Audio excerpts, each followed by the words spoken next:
حنیف کریانہ store کو شہری انتظامیہ نے بھاری مشینری سے منہدم کر کے جائے وقوع اور تمام کرائم سین کو صاف کر دیا، جبکہ ابھی کیس کی تفتیش مکمل نہیں ہوئی۔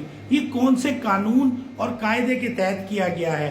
اس کیس کے وقوع کے پہلے دن یہ بیان سامنے آیا کہ اس واردات میں 2 ملزمان ملوث ہیں جو دکان میں موجود تھے۔ اس کے بعد منتہا کے ماموں کا بیان آیا کہ بچی کی گمشدگی کے بعد جب انہوں نے بچی کی تلاش شروع کی اور حنیف کریانہ اسٹور سے ذرا فاصلے پر خان کراکری اسٹور کی CCTV کیمرے کلپ کھلوا کر دیکھی تو بچی 11:03 پر دکان کے اندر داخل ہوتی نظر آئی۔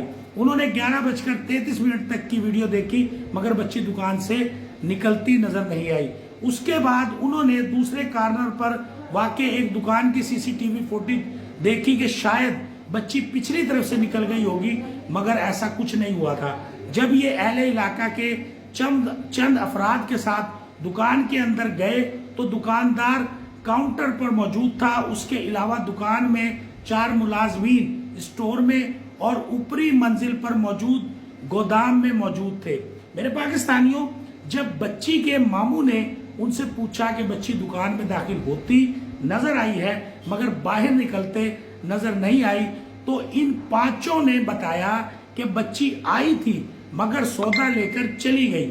ماموں نے اس دکان کی نگرانی نہیں چھوڑی اور پولیس کے آنے تک دکان پر مستقل نظر رکھی۔ جب پولیس تلاشی لینے دکان کے اندر داخل ہوئی تو SHO نے بھی پوچھ گچھ کی مگر ان لوگوں نے وہی بیان دیا کہ بچی سودا لے کر چلی گئی تھی۔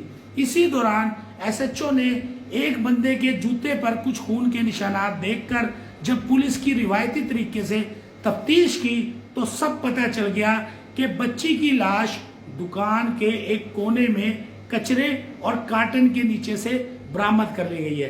میرے پاکستانیوں، یہاں پر اس شخص کا نام نہیں بتایا گیا کہ جس کے جوتے پر خون کے قطرات دیکھ کر SHO نے تفتیش کی۔ یہ بڑا ایک اہم سوال ہے۔ اور دوسری بات یہ کہ اگر وقوعے کے وقت یہ 5 دکان میں موجود تھے تو اصولاً تو بچی کو کاؤنٹر پر بیٹھے حنیف کو پیسے دے کر سودا لے جانا تھا اور دکاندار کی موجودگی میں بچی اوپر کیسے پہنچ گئی؟ اور اگر ارسلان اصل مجرم ہے تو یہ کیسے ممکن ہے کہ وہ دکاندار اور دیگر 3 افراد کی دکان میں موجودگی کے باوجود بچی کو اوپر لے گیا اور سب کچھ کیا مگر باقی سب گونگے بہرے بنے رہے؟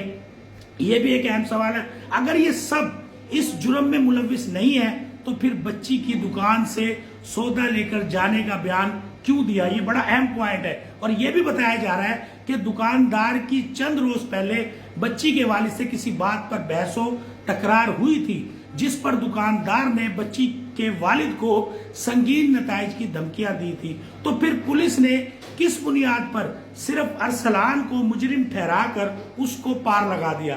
میرے پاکستانیوں، جبکہ بتایا جا رہا ہے کہ ارسلان گزشتہ 3 سال سے دکان پر ملازم تھا مگر اس کی طرف سے ماضی میں ایسی کوئی شکایت نہیں ملی، جبکہ یقیناً اگر بچی ریگولر ان کی دکان پر آئی تھی تو پہلے بھی درجنوں بار آ چکی ہوگی۔ کہیں ایسا تو نہیں کہ اصل مجرم کوئی اور ہو مگر دکاندار نے بھاری معاوضے کا لالچ دے کر ارسلان کو الزام اپنے سر لینے کا کہا ہو اور بعد میں گرفتاری، ضمانت وغیرہ کا بھی وعدہ کیا ہو مگر کوئی بھی ذی شعور اس گھناؤنے اور شیطانی جرم کا الزام اپنے سر نہیں لے سکتا۔ باقی 4 ملزمان کی نہ تو تصاویر شیئر کی جا رہی ہے نہ ان سے متعلق کوئی دیگر تفصیلات جاری کی جا رہی ہے، جبکہ حالات و واقعات کے مطابق تو یہ بھی جرم ہے نا کہ اور یہ سب جرم میں برابر کے شریک ہے کہ DNA اور فارنسک رپورٹ آنے سے پہلے کیسے پولیس نے ارسلان کو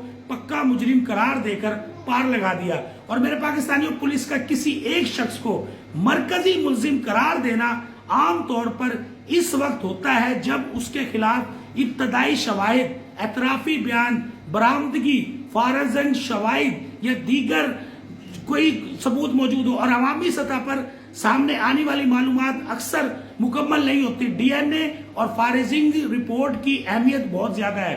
مزید مشکوک کرنے والی تازہ ترین خبر یہ ہے کہ شہر کی انتظامیہ نے کرین اور دیگر مشینوں کے ذریعے حنیف کریانہ اسٹور کو منہدم کر دیا ہے، یعنی کہ کیس کی مکمل تفتیش ختم ہونے سے پہلے ہی جائے وقوع اور تمام اہم ترین ثبوت مکمل طور پر ختم کر دیے گئے ہیں۔ یہ اقدام پولیس اور انتظامیہ کی نیت اور کارکردگی پر انتہائی سنجیدہ نوعیت کے سوالات اٹھاتا ہے کہ یہ کس قانون یا اصول کے تحت کیا گیا ہے۔